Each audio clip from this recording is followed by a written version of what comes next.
Doctor IIT live study में मैं पीके sir आप लोगों का स्वागत करता हूं। हम लोगों ने line and plane previous lecture में किए थे। लाइन एंड प्लेन में हम लोगों ने वेक्टर इक्वेशन जाना था और कार्टेशियन इक्वेशन जाना था। ऐसे लाइन का वेक्टर इक्वेशन जाना था जो लाइन किसी एक पॉइंट से पास हो रही है, जो लाइन किसी एक पॉइंट से पास हो रही है और इसके पैरेलल कोई एक वेक्टर है B vector.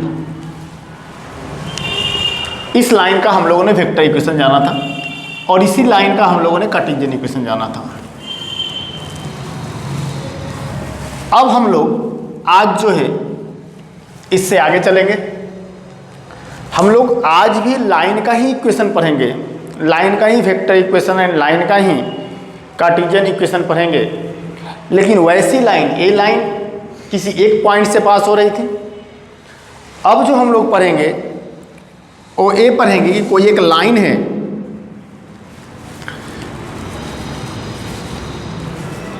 Vector equation of a line, vector equation of a line passing through two given points.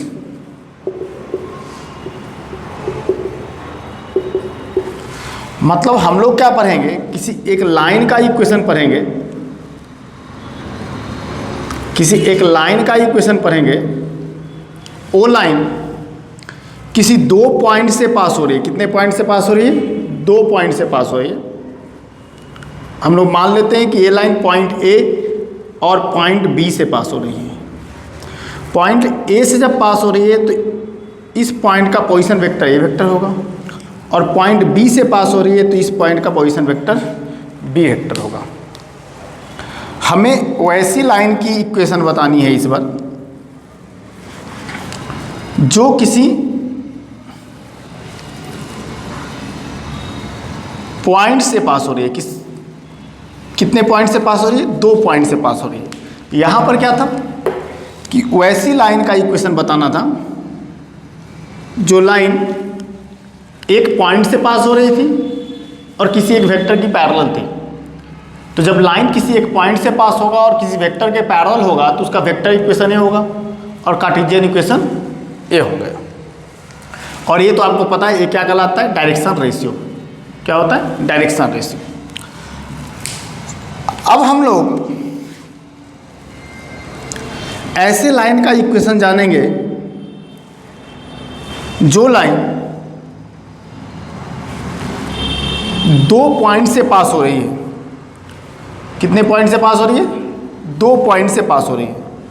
और इस लाइन का हम लोग कार्टेशियन इक्वेशन जानेंगे, सॉरी वेक्टर इक्वेशन जानेंगे। इस लाइन का हम लोग क्या जानेंगे? Vector equation. पहले हम लोग क्या पढ़ेंगे? Vector equation. कैसी लाइन का? वैसी लाइन जो दो पॉइंट से पास हो रही है।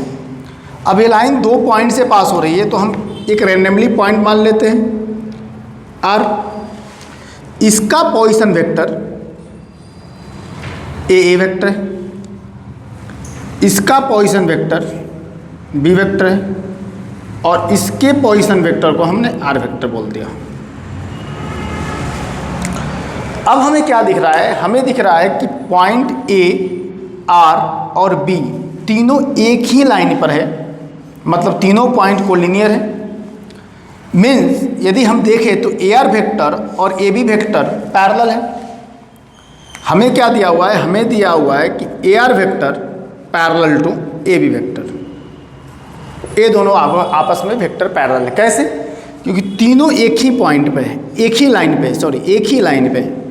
तो देखिए ध्यान से, ए वेक्टर और ए वेक्टर आपस में पैरेलल है और हमें पता है कि जब दो वेक्टर आपस में पैरेलल होते हैं तो वो लीनियर कॉम्बिनेशन होते हैं with constant. Okay, A R vector को हम लोग कैसे लिख सकते हैं? R vector, A R vector का O R vector minus O A vector, position vector. O R vector minus O A vector is equal to lambda times of O B vector minus O A vector. हम position vector को ऐसे ही write करते हैं। O R vector का position vector क्या है? R vector. O A vector क्या है, A vector lambda, O B vector B vector और ओ ए वेक्टर आपका ए वेक्टर है। Okay done. तो sir R vector is equal to A vector plus lambda times of B vector minus A vector, यही आपका हो गया vector equation of a line. Vector equation of a line when line passing through two given points, जब यदि line किसी दो given point से पास कर रहा है तो उस लाइन का वेक्टर इक्वेशन। अच्छा, वेक्टर इक्वेशन हम लोग जान गए। नेक्स्ट उसी लाइन का जब कोई एक लाइन है, वो लाइन किसी दो पॉइंट से पास हो रही है, तो इस लाइन का कार्टेशियन इक्वेशन क्या होगा सर? कार्टेशियन इक्वेशन क्या होंगे? तो ये लाइन दो पॉइंट से पास हो रही है, ये पॉइंट को हमने ए बोल दिया और बोल दिया x1 y1 और z1। इस पॉइंट को हम लोगों ने b बोल दिए और x2 y2 और z2। ओके, अब देखेंगे ध्यान से,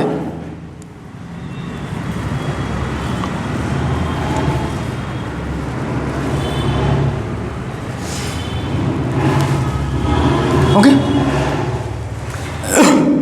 y आप इसको भी y बोल सकते हो, ये y है और ये z है, क्योंकि हमने यहाँ पर y से लिया था और z से लिया था। अब ये दो पॉइंट से लाइन पास हो रही है, इसका कार्टेशियन इक्वेशन हमें बताना है।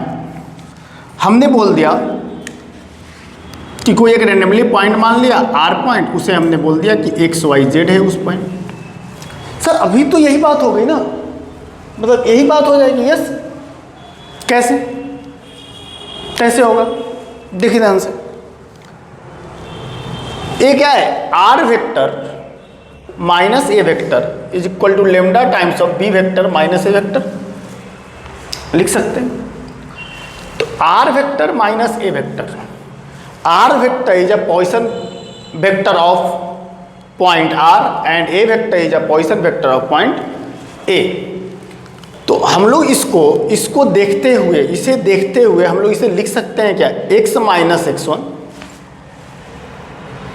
लिख सकते हैं।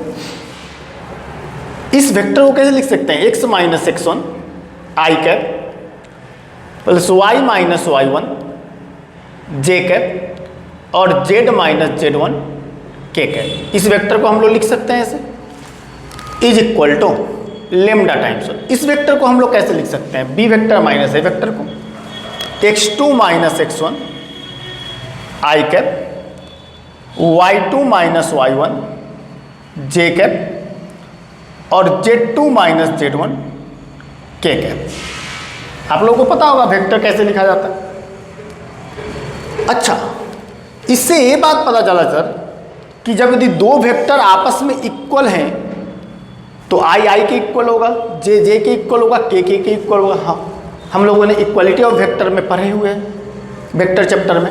तो इसका मतलब ये हुआ सर कि x माइनस x1 जो है वो lambda times of x2 minus x1 का इक्वल है। हाँ, अच्छा, तो इसका मतलब ये हुआ कि x minus x1 upon x2 minus x1 is equal to lambda है। हाँ, अच्छा सर जी, तो इसका मतलब ये भी तो हो गया ना कि y माइनस y1 जो है वो lambda times of y2 minus y1 का इक्वल है। हाँ, तो y2 माइनस y1 जो है,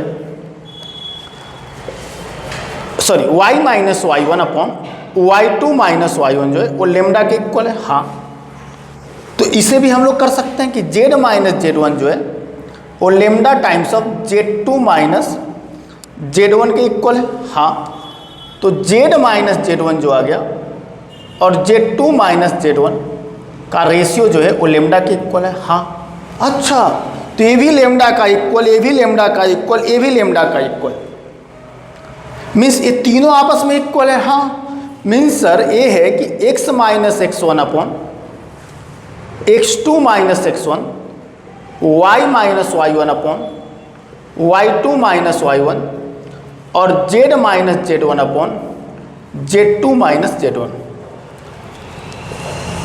ये निकल के आया मुझे, और इसी को हम लोग क्या बोलते हैं, Cartesian equation of a line. Cartesian equation of a line, equation of a line when line passing through two given points, two given points. Line जो है वो दो गिवन पॉइंट से पास हो रही है, तो उस लाइन का कार्टेशियन इक्वेशन ये हो गया, और वेक्टर इक्वेशन कौन हो गया, ए हो गया। अच्छा, तो एक बात सर जी यहाँ पे एक बात और समझ में आया कि ये जो x2 माइनस x1 है और ये जो y2 माइनस y1 है और ये जो z2 माइनस z1 है, ये कुछ नहीं है, ये तो डायरेक्शन रेशियो है, डायरेक्शन रेशियो है। यस, अच्छा, तो यही तो बात लिखा सर मैंने। ये क्या है, हम लोगों ने पढ़ा था वेक्टर में कि x2 minus x1, y2 minus y1 और z2 माइनस z1, ये सभी क्या है, डायरेक्शन रेशियो है, डायरेक्शन रेशियो है। तो हमने अभी क्या पढ़ा कि जब यदि कोई लाइन दो पॉइंट से पास होती है तो उस लाइन का वेक्टर इक्वेशन, और जब लाइन कोई दो पॉइंट से पास होती है तो उस लाइन का कार्टेशियन इक्वेशन, और लाइन जब एक पॉइंट से पास होता है और एक कोई वेक्टर उसके पैरेलल होते हैं तो उस लाइन का वेक्टर इक्वेशन, और लाइन एक पॉइंट से पास होती है और डायरेक्शन रेशियो हमें पता है तो उस लाइन का कार्टेशियन इक्वेशन। ओके, यहाँ तक आगे बात समझ में? ए पढ़ा।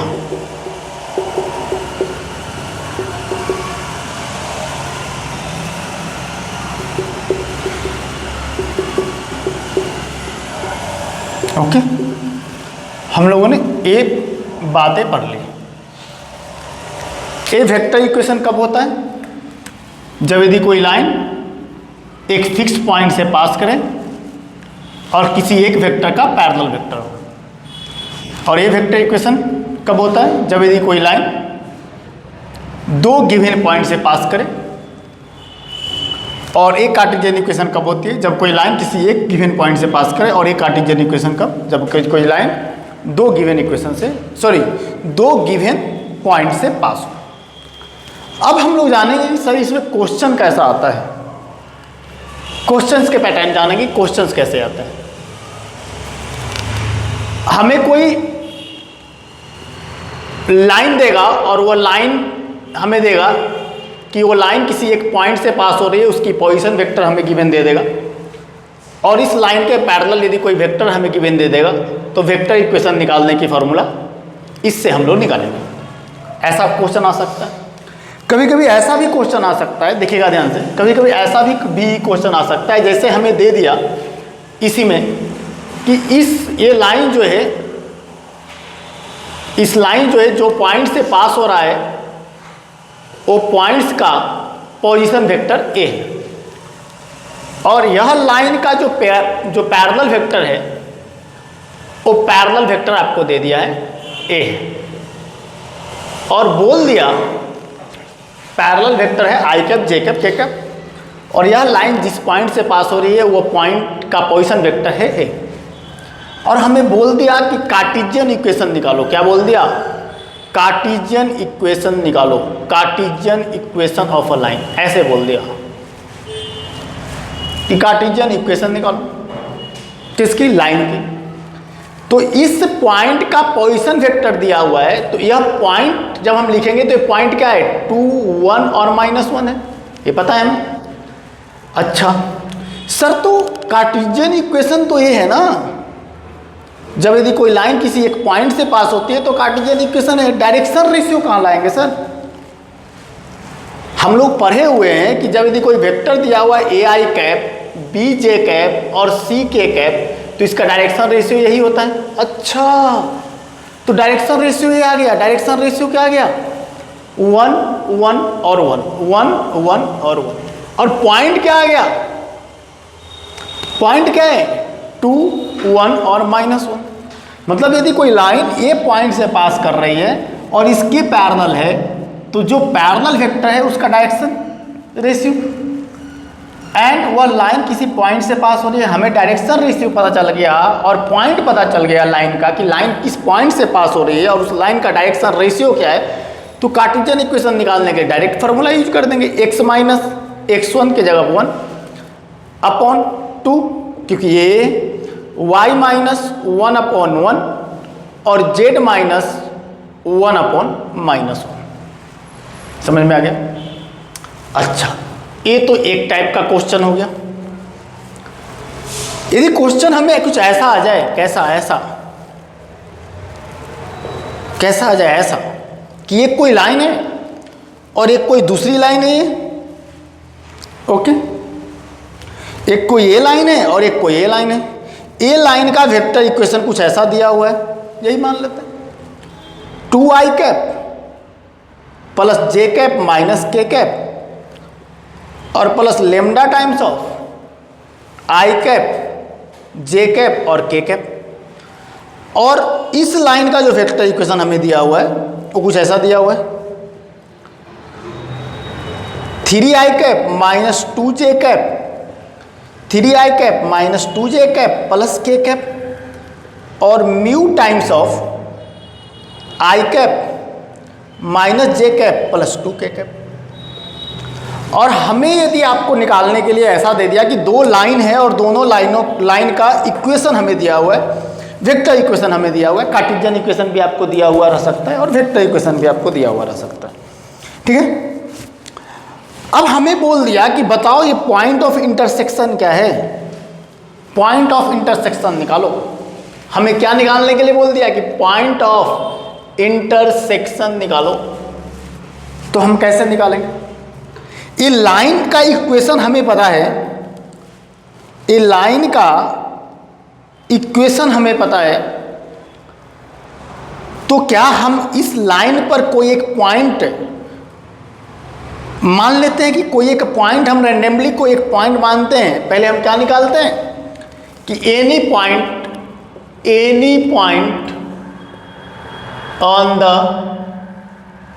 गिवन लाइन, जो लाइन दिया हुआ है उस लाइन पर कोई भी एक पॉइंट निकाल लेते हैं, कोई भी पॉइंट यहां पर निकालो, ए पॉइंट निकालो, ए पॉइंट निकालो, ए पॉइंट निकालो, तो कोई भी पॉइंट निकाल लिए, ओके। अच्छा, मतलब इस लाइन पे हम लोगों ने क्या निकाला? पॉइंट निकाला। कौन सा पॉइंट निकलेगा सर? कैसा पॉइंट निकलेगा? तो कुछ ऐसा निकलेगा कि 2 प्लस लेमडा, और क्या निकलेगा 1 प्लस लेमडा, और क्या निकलेगा -1 प्लस लेमडा। और इस लाइन पर कोई एक पॉइंट यदि निकाल लिए तो ये क्या निकल के आएगा 3 प्लस म्यू, 3 प्लस म्यू, और क्या निकल के आएगा -2 माइनस म्यू, और एक पॉइंट क्या निकल के आएगा 1 2 म्यू, 1 और 2 म्यू, ओके। ये निकल के आ जाएगा 3 म्यू, कल के निकल 3 प्लस म्यू, हाँ सॉरी, हाँ ऐसे कुछ निकल कर आ जाएगा। इस लाइन पर जो पॉइंट निकल कर आएंगे कुछ ऐसा निकल के आएंगे, और ये लाइन पे जो पॉइंट निकल के आएंगे कुछ ऐसा निकल के आएंगे। हम कोई भी पॉइंट को निकाल रहे हैं, कोई भी पॉइंट निकाल रहे हैं उस लाइन पे। अब हम लोग जानते हैं कि जिस पॉइंट पर दो लाइन इंटरसेक्ट होती है, जिस पॉइंट पर दो लाइन इंटरसेक्ट होती है, वह पॉइंट इस दोनों लाइन का कॉमन पॉइंट होता है। मीन्स यह पॉइंट जो है एक ऐसा पॉइंट होता है जो दोनों लाइन को सेटिस्फाइड करता है। इसका मतलब ये हुआ सर कि ये दोनों को इक्वल कर दें, हाँ, ये दोनों को इक्वल कर दें, हाँ, ये दोनों को इक्वल कर दें, हाँ। यदि ये दोनों को आप इक्वल कर दोगे, यदि ये दोनों को आप इक्वल कर दोगे तो इससे एक इक्वेशन निकल के आएगा, और ये दोनों को यदि आप इक्वल कर दोगे तो इससे एक ही इक्वेशन निकल के आएगा, और ये दोनों को यदि आप इक्वल कर दोगे तो इससे एक इक्वेशन निकल कर आएगा। बात पता चल?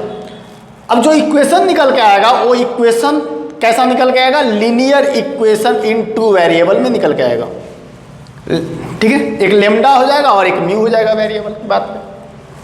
अब उसे जब हम सॉल्व करेंगे, इस लीनियर इक्वेशन को जब यदि हम सॉल्व करेंगे, इस लीनियर इक्वेशन को जब यदि हम लोग सॉल्व करेंगे तो हमें लेमडा और म्यू की वैल्यू निकल कर आ जाएगी। और लेमडा और म्यू की वैल्यू को किसी भी एक पॉइंट में आप रख दोगे, चाहे इसमें रखो या इसमें रखो, तो जो पॉइंट आपको निकल के आएगा वही पॉइंट क्या हो जाएगा, पॉइंट ऑफ इंटरसेक्शन हो जाएगा। क्या हो जाएगा, पॉइंट ऑफ इंटरसेक्शन हो जाएगा। क्या बात है आई समझ में यहाँ तक? हमने क्या बताया कि जब दो लाइन गिवन है और दोनों लाइन का इक्वेशन हमें गिवन है और पॉइंट ऑफ इंटरसेक्शन निकालने के लिए दिया, तो हम इस लाइन पे कोई भी एक पॉइंट निकाल लेंगे और इस लाइन पर कोई भी एक पॉइंट निकाल लेंगे और दोनों पॉइंट को यदि इक्वल कर देंगे तो वही पॉइंट क्या निकल के आएगा, पॉइंट ऑफ इंटरसेक्शन। क्या निकल के आएगा, पॉइंट ऑफ इंटरसेक्शन निकल के आएगा। क्या बात आई समझ में? चलिए, यदि आपको वीडियो अच्छा लगे तो सब्सक्राइब कीजिए, लाइक कीजिए, शेयर कीजिए और इंस्टाग्राम बोल रहा हूँ, टेलीग्राम चैनल ज्वाइन कीजिए, डॉक्टर IIT ऑफिशियल के नाम से है। आपको वहाँ पर चैप्टर्स का DPP, PYQ का PDF प्रोवाइड हो जाएंगे।